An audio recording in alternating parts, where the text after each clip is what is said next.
Okay. Cool. So we're doing today, 8A you'll find is incredibly short. There's one question in our notes for it. And then if you look at these notes, you'll see I've got 8B1 and 8B2 together. Although on sector, it says we do 8A and 8B1 today, and then 8B2 on Friday. So what we're going to do is we're going to go through 8A and 8B1 and 8B2 today, because it's the same exercise, you'll see. That being said, you can use today's lesson to work on 8A and 8B and your folio, and Friday's lesson to work on 8B and your folio. Okay? So we still will give you the two lessons. We're just going to go through all the content today because you'll find it quite simple. Alright, so 8A, let's have a look at the table here. We've got a continuous random variable. So that's where we're measuring something, all right? So we remember discrete random variables are where we're counting. Continuous is where we're measuring. And so we've got the weight of 50 eggs, and you can see the intervals listed there. So between 50 and 55 grams, we had 6 eggs, okay? And you can follow the path down. We measured a total of 50 eggs. And so we've got this relative frequency there. That means it's the probability based on what we've observed that an egg will weigh between 50 and 55 grams is 0.12. Okay, that's based on our observation. That's the relative frequency. And then they've even put it in a graph there, or a histogram. So the probability of a continuous random variable being equal to an exact value is always 0. For instance, the continuous random variable x is the weight of an egg, and the probability of an egg weighing 62.9 is 0, okay? And the reason for that is because 62.9 is actually 62.9000000, and we can just add this infinite number of zeros in there, and you can see no two eggs will ever be the same, okay? There's always going to be some fine gradation between them.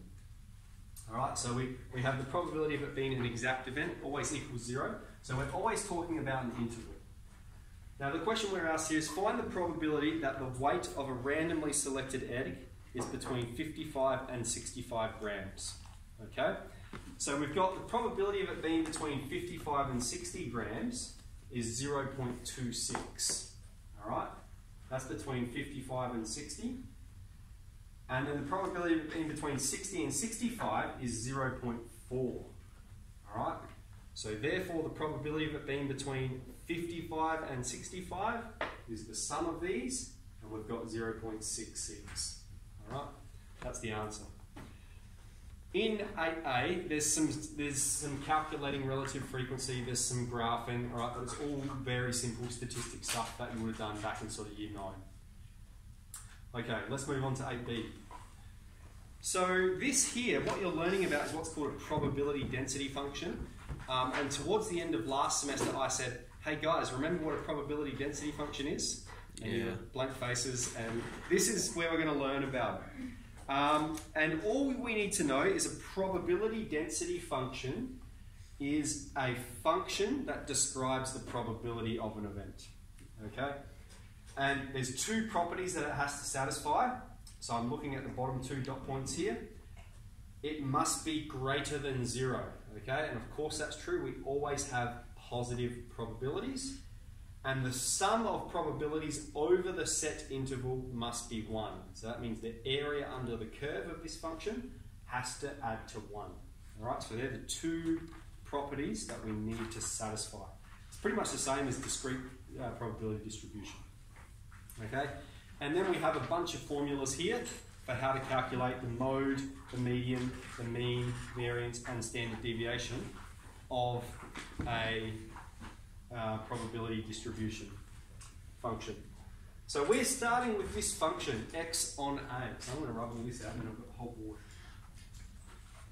We've got f of x equals x on a. And we're told it's valid over the interval 0 to 4.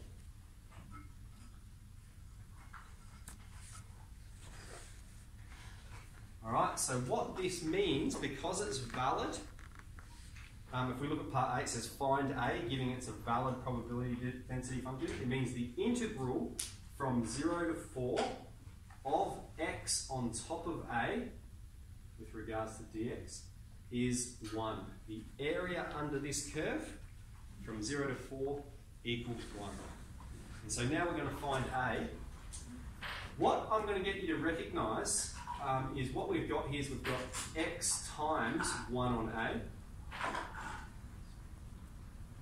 And 1 on A is just a number, it's a constant. So we're going to rip that out the front.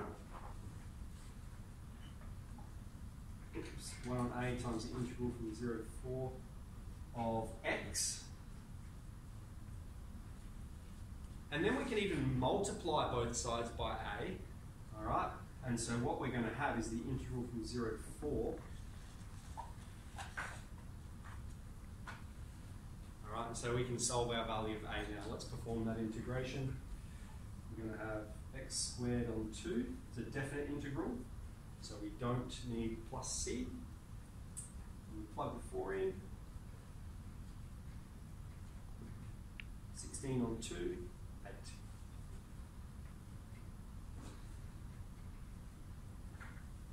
Okay.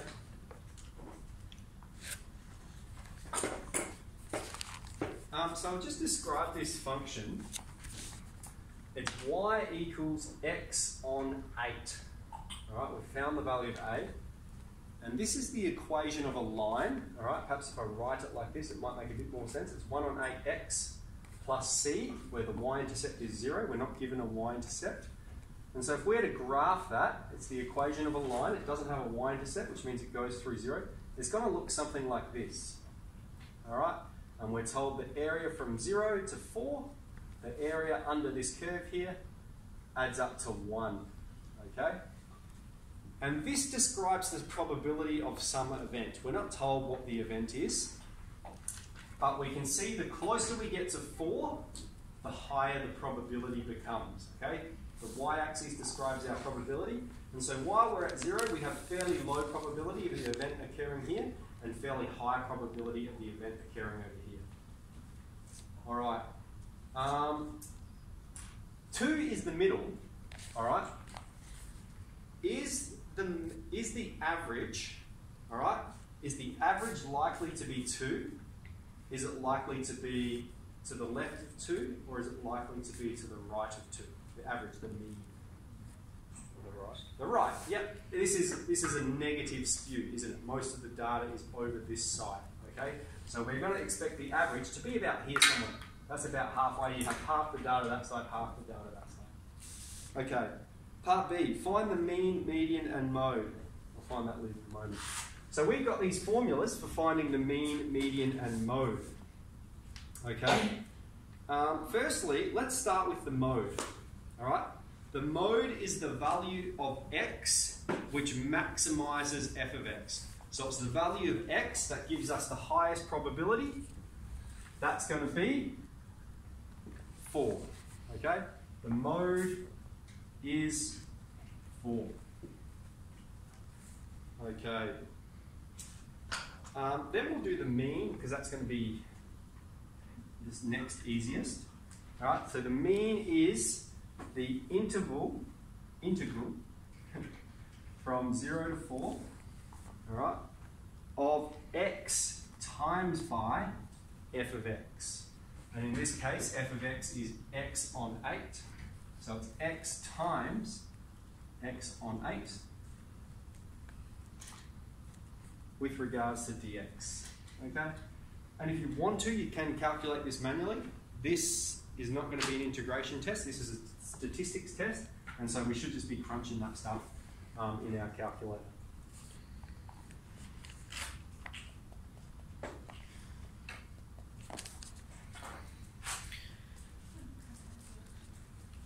And then the median is one that's somewhere between 2 and 4.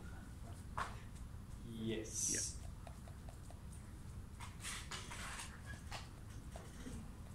And I've got 8 on 3, which is 2.6. Okay, so pretty well spot on where we said it would be. 2.6.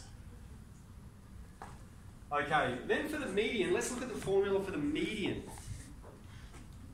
The median is the integral from A to M. Now, A is the lower boundary of the probability density function, which is 0. So we're integrating from 0 to M of x on 8. Yep. With regards to dx, such that it equals 0.5, or half. So this is median. So the median is M, where the integral from 0 to M of x on 8 with regards to dx equals 0.5. So let's go ahead and crunch this. Again, we've got x squared on 8 from 0 to M. And so we've got m squared on 8 is 0.5. We're going to have m squared is 4, m is 2. Yes? How does the x on 8 get to x squared on 8? Is it meant to be 16? Yeah, don't you I was trying to find the 2 version. Where's that, sorry? Like the integration of x on 8 to x squared on 8. Yep. Yes. Yeah. Yes, thank you. Yes, I'm with you.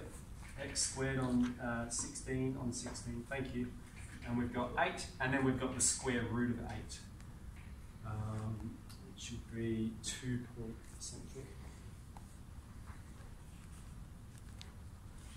2 root 2, 2.82. 2.828, rounds to 2.83. Yeah, good spot. Okay, so that's median. Then we've got variance and standard deviation again. So that was part B. So let's have a look at part C. Variance we'll do first. And we've got 2 formulas that we can potentially use there. Either's fine, but notice how we need the mean in order to calculate the variance. Which one looks a bit shorter? Maybe the second one. We'll do the second one. So we've got the integral from A to B, so from 0 to 4, of x take the mean. Now we saw our mean is 2.6 recurring. I'm going to put that in exactly. So x take 8 on 3 squared, and then times our function. And then with regards to dx. So let's crunch that.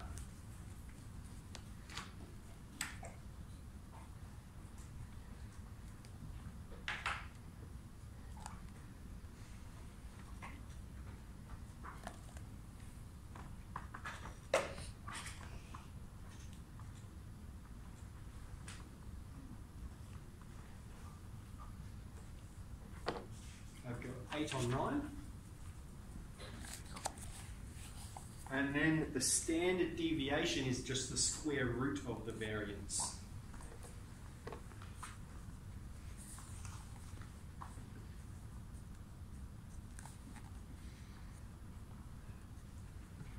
And we can put that to a couple of figures.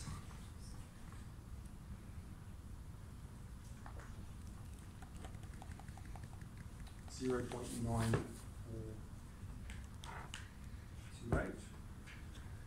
0.943. Okay. Lastly, find the probability of 1 being less than x being less than 2. Alright? So this is saying, here's our probability function.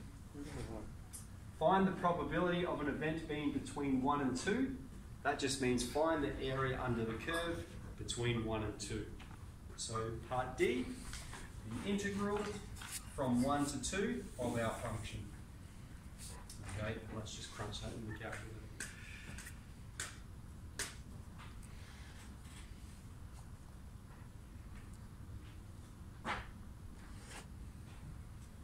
And I've got 3 on 16.